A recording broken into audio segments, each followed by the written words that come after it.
नमस्ते। भूमि क्लासेस के इस YouTube चैनल पर आप सभी का स्वागत है। जैसा कि आप सभी ने मेरे पहले 2 वीडियो में इंट्रोडक्शन ऑफ इकोलॉजी को अच्छे से समझ लिया होगा।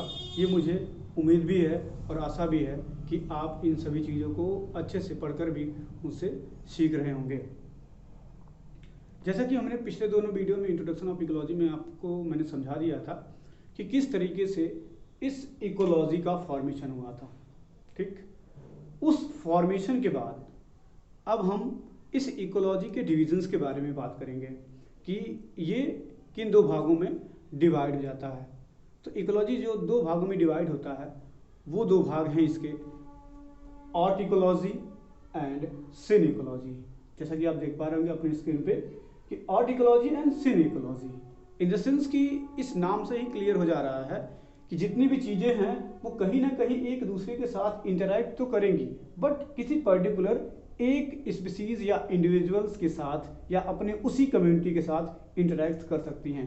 उसी बेस पे इकोलॉजी क्या करता है कि अपने 2 भागों में डिवाइड हो जाता है। सबसे पहले आता है ऑर्ट इकोलॉजी एंड दूसरा सिन इकोलॉजी। हम सबसे पहले बात करेंगे ऑर्ट इकोलॉजी के बारे में। जैसा कि नाम से क्लियर हो रहा है कि autecology in the sense कि ऐसा टॉपिक है जिसमें किसी स्वयं पर्टिकुलर एक स्पीसीज के बारे में या उसके पर्टिकुलर स्पीसीज के बारे में जब हम स्टडी करेंगे उसी स्टडी को हम ऑर्ट इकोलॉजी के नाम से जानते हैं। जैसा कि आपके स्क्रीन पे ये दिख भी रहा होगा कि ऑर्ट इकोलॉजी के जो स्टडी के रूप में दिखाया जा रहा है वो सब चीज़ें क्लियर कर रहा है। Autecology in the sense कि the study of interrelationship between individual species are its population and its environment।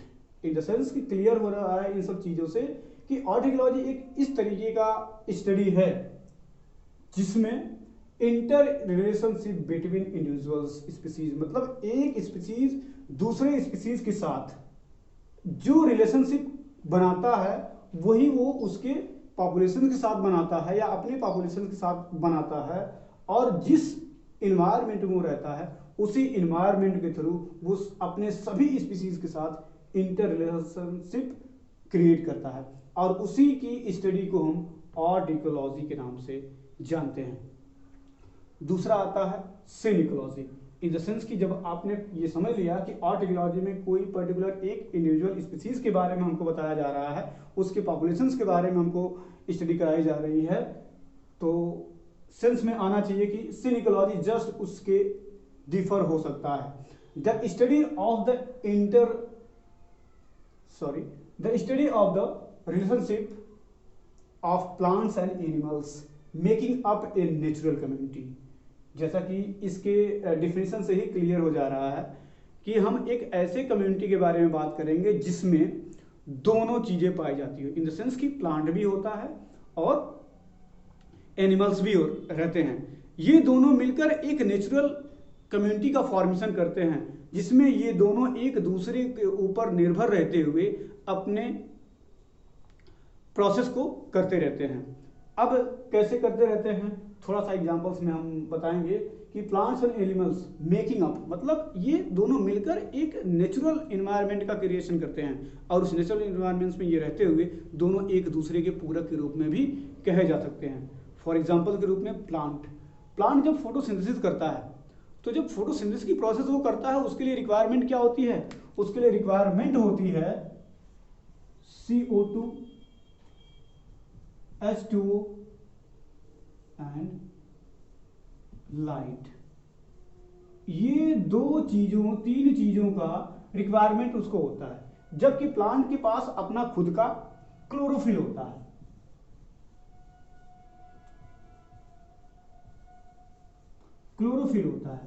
ये दोनों चीजें उसमें पाई जाती हैं। अब जो चीजें आती हैं, अब कैसे ये रिक्वायरमेंट करता है, क्योंकि एनिमल प्रोड्यूस क्या करता है, एनिमल प्रोड्यूस करता है CO2, कंजप्शन किसका करता है, O2 का।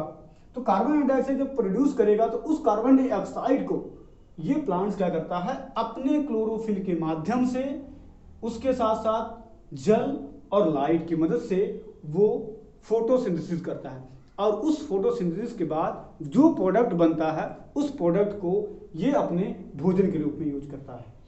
ठीक, मीन्स कि कार्बोहाइड्रेट एंड प्रोटीन्स ये बनाता है और उसको ये अपने भोजन के रूप में यूज करता है।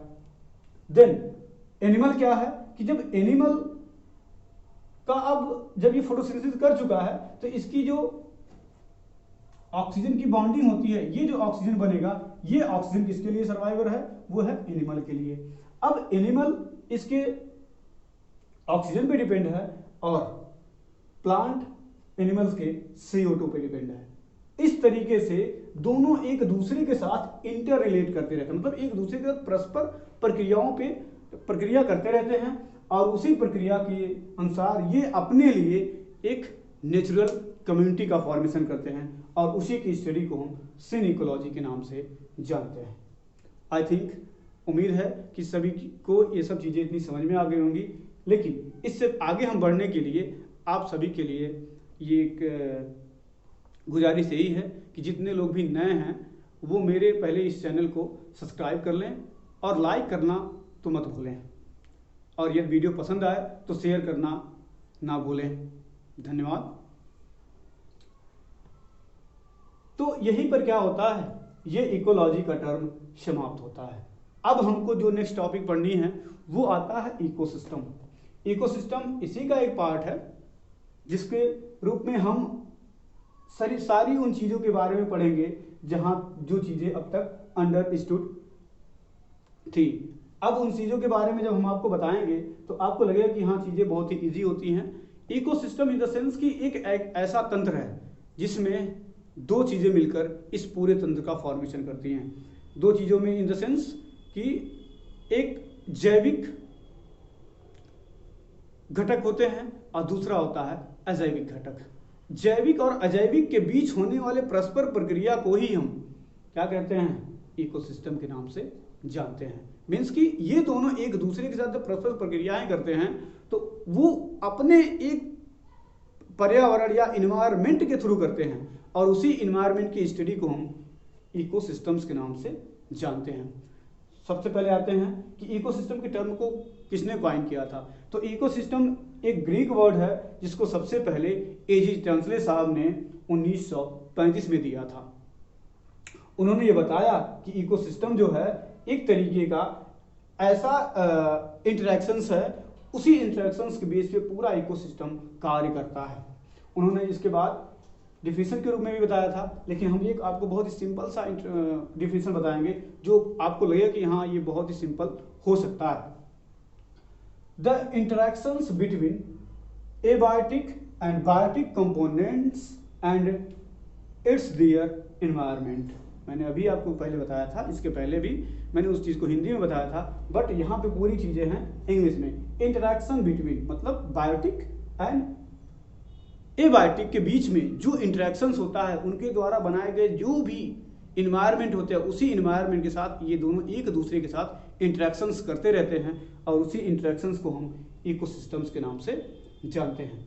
इन द सेंस कि अब आपको लगता होगा कि कैसे ये संभव है, तो हम आपको एक छोटा सा एग्जाम्पल बताते हैं। पौधा है, चाहे आप अपने आप को ही ले लीजिए कि हम लोग किस पे डिपेंड हैं, हम लोग डिपेंड हैं ऑक्सीजन पे, और ऑक्सीजन किसका पार्ट है, हवा का, मीन्स कि एयर का, मिक्सचर ऑफ एयर्स का पार्ट है। तो अब हम कहीं ना कहीं डायरेक्टली और इनडायरेक्टली, डायरेक्टली भी हैं और इनडायरेक्टली भी ऑक्सीजन को हम लेते हैं।